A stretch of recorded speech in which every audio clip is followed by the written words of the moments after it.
Moin und Hallo beim Filmfest Bremen. Mein Name ist Yugen. Und ich bin Susanne und wir sind vom Indiefilmtalk Podcast. Wir haben heute das Glück, zu dem wunderbaren Film OPERATION LUCHADOR mit einem der Co-Producer zu sprechen, nämlich mit Michel Prévost. Hello, Hey. Michel. Hello, how are you today? I'm fine. We have actually so many beautiful interviews, and now we're really looking forward talking to you. You're in Montreal, and you have a really interesting bookstore and a really Yeah. interesting, what is it, poster on your left side. Oh, on the wall here. Yeah. Right. What you have there, actually, it's too bad you can't. Well, maybe you can see it better like Oh, that. what's going on? Yay. They're actually quite appropriate to what we will be talking about today. They're original art pages from comic books, comic albums, actually, that were done by a very good friend of mine, Mr. Yves Rodier. They showcase his character, who was actually also a masked wrestler, which is how we came to work at some point with Yves. And these are some of my prized possessions, actually. It's all connected, even in your place. We just have, point the finger Directly. to something. There's a thematic line all the way through this apartment. Actually, at the Luchador, it's like to wrestle the lost humor and fight against oblivion. I think this is what we can see in Operation Luchador. Would you say that we need some heroes these days? Yes, I would say that we do. I mean, one of the things that we tried to do with Operation Luchador and with the character of the Golden Angel is sort of go back to the heroes of yesteryear who were pure, and there were clear demarcations between the good guys and the bad guys, heroes and villains. Of course, that's not how it happens in real life. Real life is not black and white, it's all grayscale. But for an hour and a half, we wanted to provide the audience with a hero, something that we sadly need and, I guess, lack in today's reality. What inspired you actually to do this kind of movie in this specific way? You did a mockumentary. I mean, this is really a specific genre. What made you to do this? It is. It's actually something that my partners and I, my friend, writer-director Alain Vizna, and we've been making films together for about 25 years. And we've done mostly documentaries before this. Not exclusively, but mostly. And from the very first time that we started working together, we talked about doing at some point a mockumentary. It's a genre, as you said, it's a very specific genre. And it's not something that's done very often. We look to movies like Woody Allen's Zelig and some very Jackson produced documentary in New Zealand called Forgotten Silver that were really prime examples of what to us a mockumentary should be. Since we've been doing documentaries for years and years, we really, I think, we very much master the formal construction of a traditional documentary. And in real life, we have, I guess, a wicked sense of humor. And it's something that we wanted to bring to the screen. We don't like repeating ourselves. That's why the documentaries are varied in subject matter from what we've done. But it was time for us to do something completely different. And the mockumentary was perfect. Yeah, I love mockumentaries. And I think we don't have enough in Germany. They are too serious. I think so too. And I would like to know, because, I mean, the movie is very well done. So I would like to know, what is your connection to You're welcome. To the wrestling culture or the luchador culture? What is your, how did you start with that project? And what is your connection? To the luchador culture?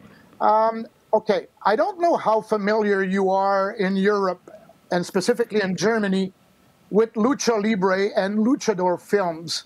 But for us, here in Montreal and in North America, we were very much exposed to the classic era of Luchador films that came from Mexico. Most people just know luchadors because it has now become sort of a popular figure.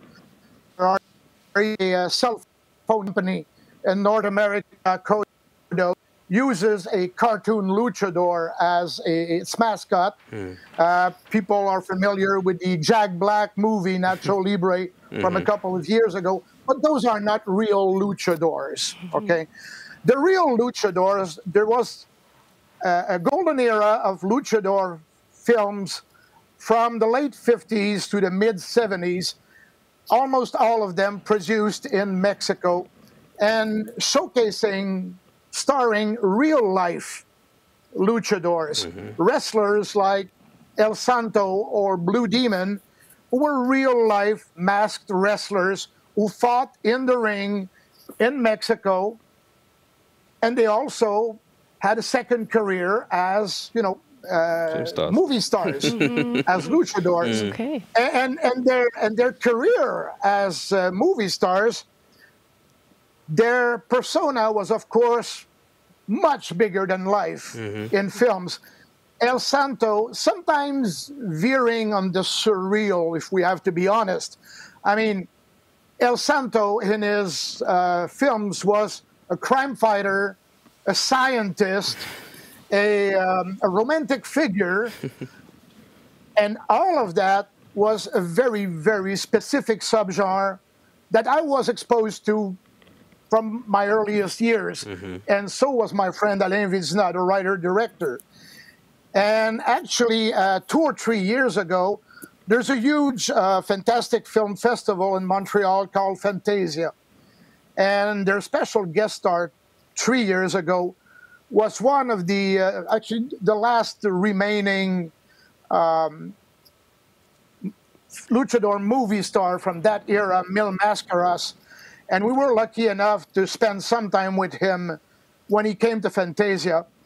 And from that point on, we figured, you know, maybe it's time to do our version of a luchador film, which brought us to doing a small feature, a short feature first, called Terror on Campus, which showcased the contemporary version of the Golden Angel, our character from Operation Luchador. And that short feature was meant as a backdoor pilot for a potential TV series. At this point, we're still working on the TV project, but in the meantime, we figured, let's take those two subjects, luchadors and the mockumentary genre, and explore the grandfather of the actual Golden Angel. And starting from that, that brought us to incorporating a lot of influences from pop culture. We are definitely pop culture aficionados, as you can see from the background here. And there was something about the generational aspect of heroes. The popular comic strip character, the Phantom, created by Lee Falk in the 1930s, is the prime example of what everybody knows as a generational hero. He's the 17th or 19th person to actually wear the costume and the mask of the Phantom, thereby getting people to think that the Phantom is immortal. So we figured maybe there's something we can do about that. And it started as a 2-second reference in Terror on Campus, where we see a painting of today's Golden Angel's grandfather wearing the original mask, which brings us to how many people have been the Golden Angel over the years. How long has this tradition been going on? What's behind that mask? And we have a few references. We have a few references to that. And there was also something quite personal for me, because in Terror on Campus, the painting that we used of the Golden Angel's grandfather wearing the Golden Angel's mask was actually a painting from my own grandfather, my maternal grandfather, who was a real-life wrestler in the 20s and 30s. I have to question, like you have so much history. I mean, you can see that he's really into it. Yeah, I don't want to, you know, break through, but I have to question, like, you have so much material, like so much what you know about it, and of course so much that we can see in the movie. So how did you manage to get all this archive material? Well, we've been doing documentaries, as I said, for the last 25 years, and most of the documentaries, not actually most, all of the documentaries that we've made have been on historical subject. We cut our teeth. The first film that we made was on the sinking of the Empress of Ireland, which was one of the Canadian Pacific Railway ocean liners that sank here in Canada in 1914. Now, as you can guess, we had to be looking for archive material for that. We started learning how to dig deep for that kind of material, making contacts, learning what the best archive sources were, and it's just something that's become second nature for us by now. And we're used to doing that. Also, there was a different way of working on this one. When we work on a historical documentary like The Empress of Ireland, the story, the story is there. We know what happened. And our goal as documentary filmmakers is to be true to history. We never cheat when we make a documentary, which is one of the things that, I have to be honest, gets on my nerves when I see a documentary on TV and you know they're cheating. Like scripted in some way. The liner that they're showing me is not the one that's supposed to be on screen. That photo is from a time period. We're annoyed by that. Now, when we were doing Operation Luchador, up to a point, we knew what the storyline would be. But digging for archive material, finding material at some point, the available material started somewhat shaping the story. Because you find material, you find a photo, and you go, geez, that photo makes me laugh. What can I do with it? And it's really writing that film, and this is all Alain's work. I want to be very clear on that. That was Alain Vizina's work. We threw in a few ideas because we've been working together for so long. We pretty much know how each other thinks, and we would edit some material, as in Alain would say, how do you think this works? And sometimes it's yes, sometimes it's no. But writing the script for Alain became sort of a semi-structured improvisation. He knew what the story was, but getting new material, getting some historical facts shaped the story up to a point. I need to ask you, sorry, I need to interrupt you, because still I want to know, because you asked before why you decided to do a mockumentary, and you was telling us about the movies, which was in the 70s or 50s to 70s. Why didn't you do a movie and you did a mockumentary? Because it sounds to me like it could fit your story too very well, or? It sounds to you like we fit what? Your story, which you was wanting to tell, if you would do a movie out of it and bring this movies from the 50s to 70s back to our to the people now, because I don't see no luchador movies anymore in the cinemas. No, well, actually, that's not quite true, if you don't mind. There are very few luchador films being produced these days, the traditional luchador films. There's also a reason. The reason why, if you go back in time, the reason why Luchador films, one of the reasons why Luchador films were produced early on was because in Mexico, there was a law or a rule that wrestling matches could not be televised. And by doing luchador films, they were able to include long wrestling sequences in those films, which was a way to bypass the fact that they couldn't show them on TV. So that partly explains why they started. Of course, when that rule was no longer in effect, it changed the portrait. The nature of entertainment was completely different. They still make occasional luchador films. And Disney Plus has actually, I think it's Disney Plus, I'm sorry if I'm mistaken, but they did announce just a few weeks ago that they will be producing a luchador TV series, which, if I'm not mistaken, will star the son of Blue Demon, which was one of the great luchador stars back in the 60s. Oh, so, and for us to do something like that, it's happening. Yeah, and you have to understand that we never, and this is probably a weakness, but we never look at a film in terms of its place in the where it should go in the commercial marketplace.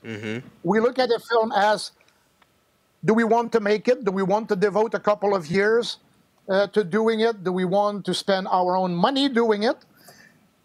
But in this case, we believe that there is a reason for bringing a film like that to the marketplace. As I said, it's really a throwback to a more pure, if I may use a term,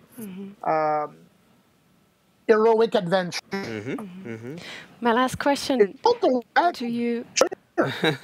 My last question to you. I mean, it's a really funny and humor mockumentary. Of course, it's a mockumentary, so it's a lot of fun inside. Do you think, like, because I don't want to spoil anything, but of course, in the end, something happens what we don't expect, I would say. And would you say, like, humor is a really, really important process or a really important technique to process history, so that we can laugh about something? It's important for you to process it. Yes, I do. I think humor, satire specifically, is a very potent weapon in many ways. It always depends on how you wield it, but it can definitely be used to shed light on history and protect it.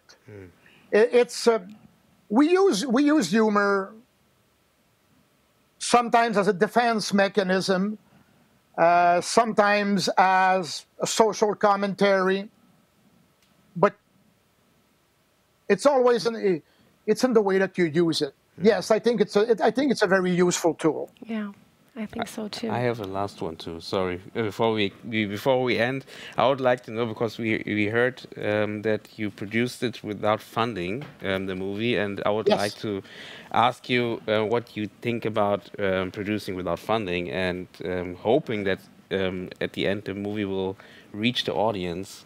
Is it a way how you produce your stuff, or is it only for this project?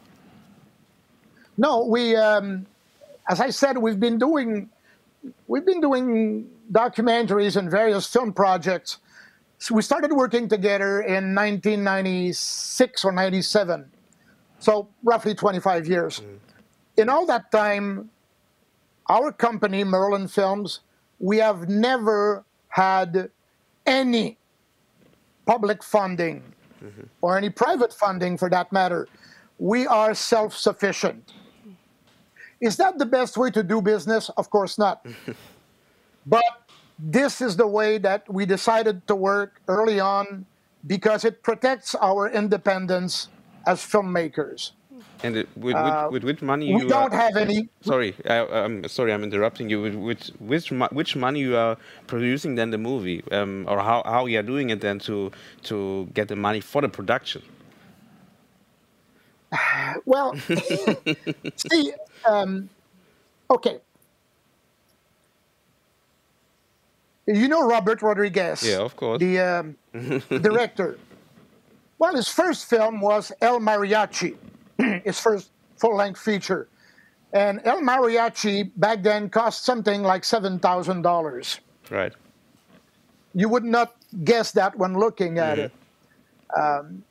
We usually make films. We will tailor our films to the budget that we have, obviously. But what we've been doing since the very beginning is we've been working with mostly a small group of regular collaborators who sometimes get paid, sometimes work with us, I'd say, as a passion project for them too. Yeah. And the rule has always been, whenever money comes in, the people who work with us get paid first. It's sort of a cooperative, actually. It's not quite that, but it works basically along the same principles. Of course, we won't be able to do that forever, but at this point, protecting our independence and making the films that we want to make. If you enjoyed Operation Luchador or any of our films, we will gladly take the credit. And if you did not like it, we will take the full responsibility and full blame. It's our film. There's no question of who has final cut. There's no question of, oh, well, the producer wanted me to change this, and that was not my vision. What ends up on the screen ends up being our vision, Alain's vision, as much as we could. If something is not there, it's because we did not have the means to do it. But you know, necessity is the mother of invention.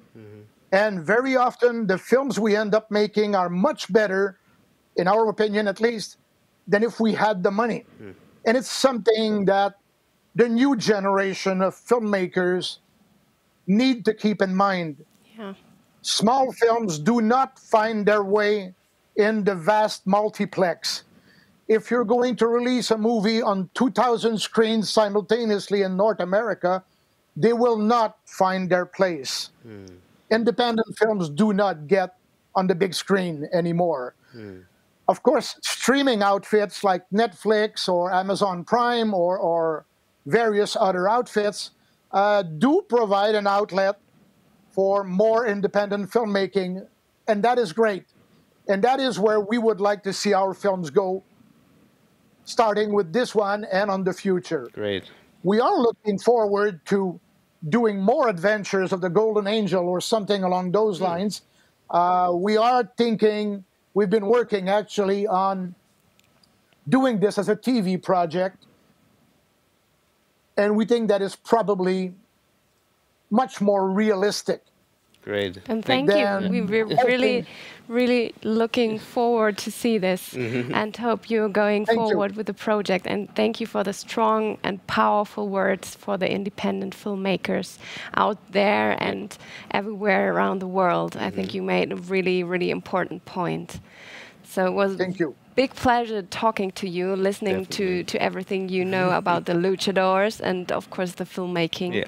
And I hope we see you soon somehow with your new project. I certainly hope I can be there at some point. Yeah. We hope so too. We hope so too. So wish you all the best and thank you so much. Bye. Thank you very much. Bye. Bye.